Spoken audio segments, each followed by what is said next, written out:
Most people would take one look at this chest of drawers and drag it straight to the tip. The finish is gray and lifeless. There are white water rings across the top, and the wood looks like it's beyond saving. But in the next 20 minutes, I'm going to show you how a mixture that costs less than 4 pounds can bring wood like this back from the dead. And I'm going to prove it, step by step, right in front of you. This isn't a gimmick. It isn't one of those one weird trick adverts that vanishes the moment you click on it.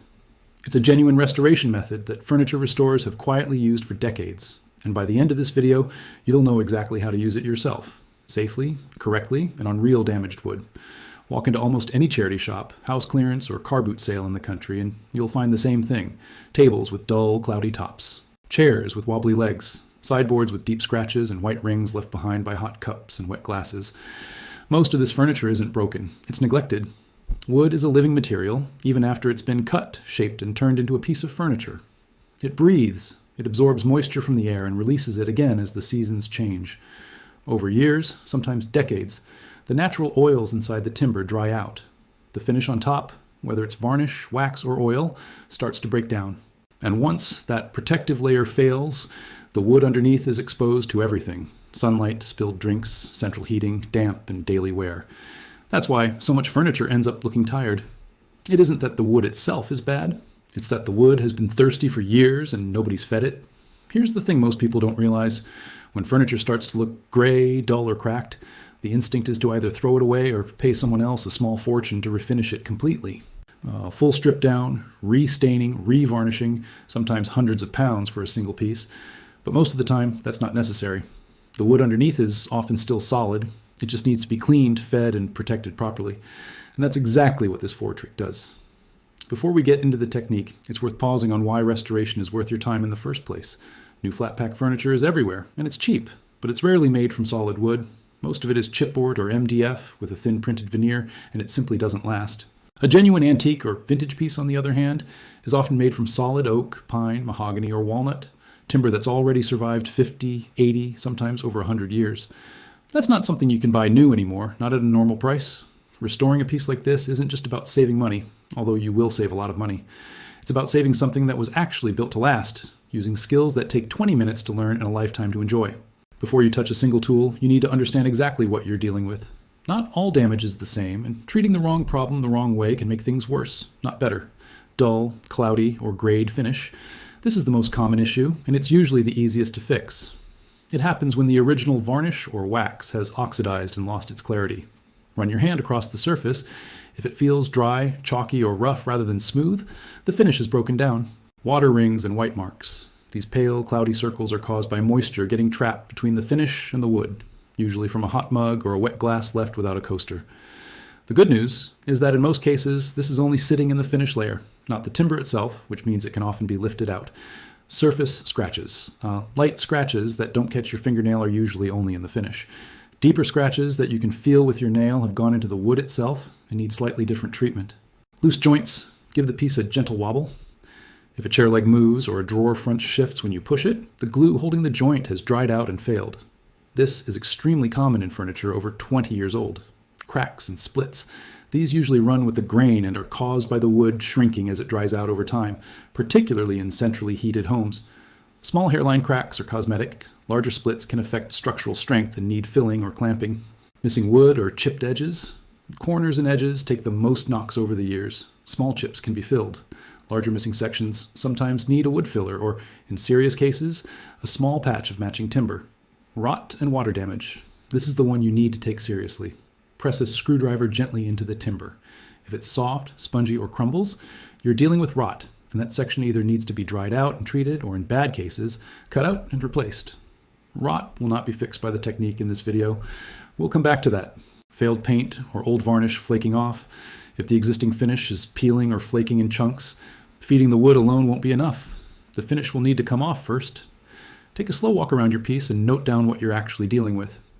In most cases, especially with furniture that's simply been neglected rather than abused, you'll find the damage is cosmetic.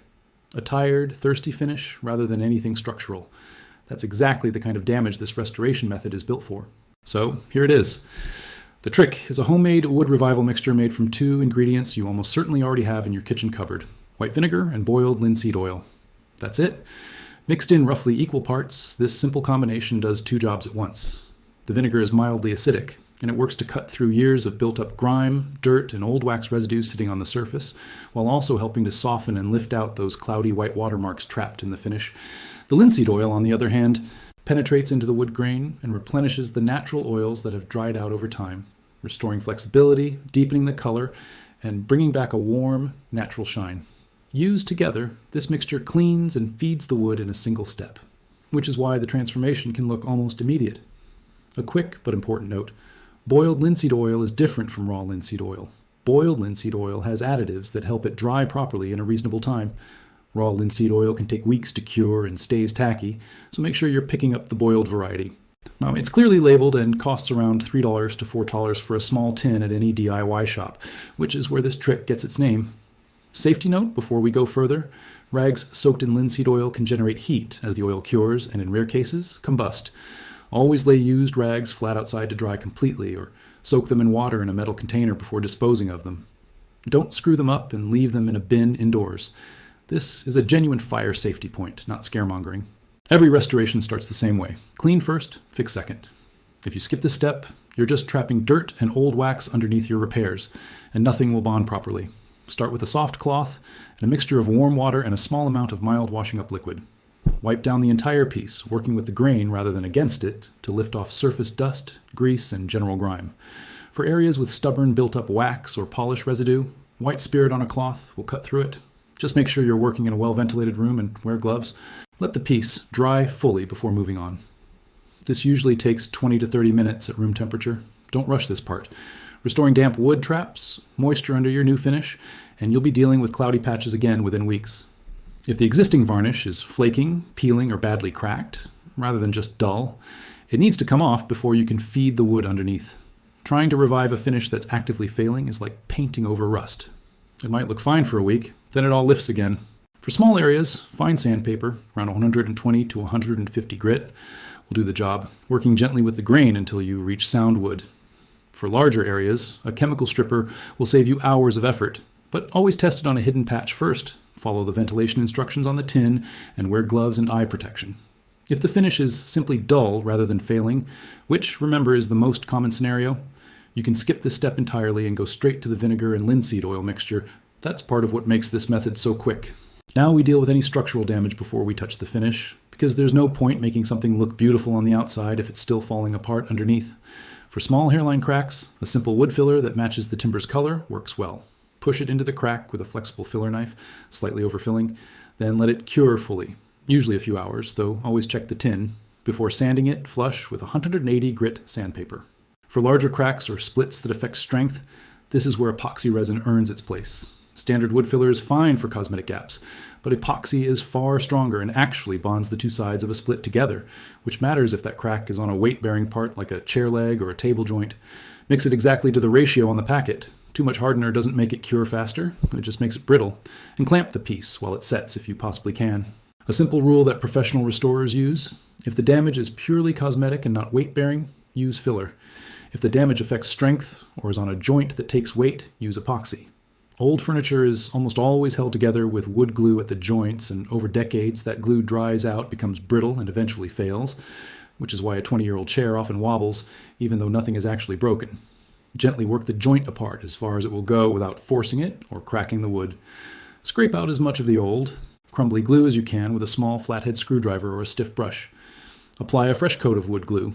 A standard PVA wood glue is perfectly fine for most interior furniture. Into the joint, push it firmly back together and clamp it. Leave it to cure for the time stated on the glue bottle, usually a minimum of 30 minutes, though a full 24 hours is better before you put any weight on it. Common mistake to avoid: don't just squeeze glue into a wobbly joint without taking it apart first. Gluing over old dried glue rarely holds, and you'll be back to a wobbly chair within a month. If you've had to strip old finish or repair cracks, you'll need to blend everything back to a smooth, even surface before applying our restoration mixture. Work through the grits in order. Start at 120 for any rough patches or repairs, move to 180 to smooth things out, then finish at 220 for a soft, even surface that will take the oil beautifully. Always sand with the grain, never cross it, or you'll leave scratches that show up clearly once the oil goes on and darkens the wood. If the piece is only dull and doesn't need repairs, You can often skip heavy sanding entirely and move straight to a light hand buff with fine rose steel wool, just to open the grain slightly and help the mixture absorb evenly. Mix equal parts white vinegar and boiled linseed oil in a small glass jar with a lid, and give it a good shake until it's combined. It won't stay perfectly blended, so shake it again before every application.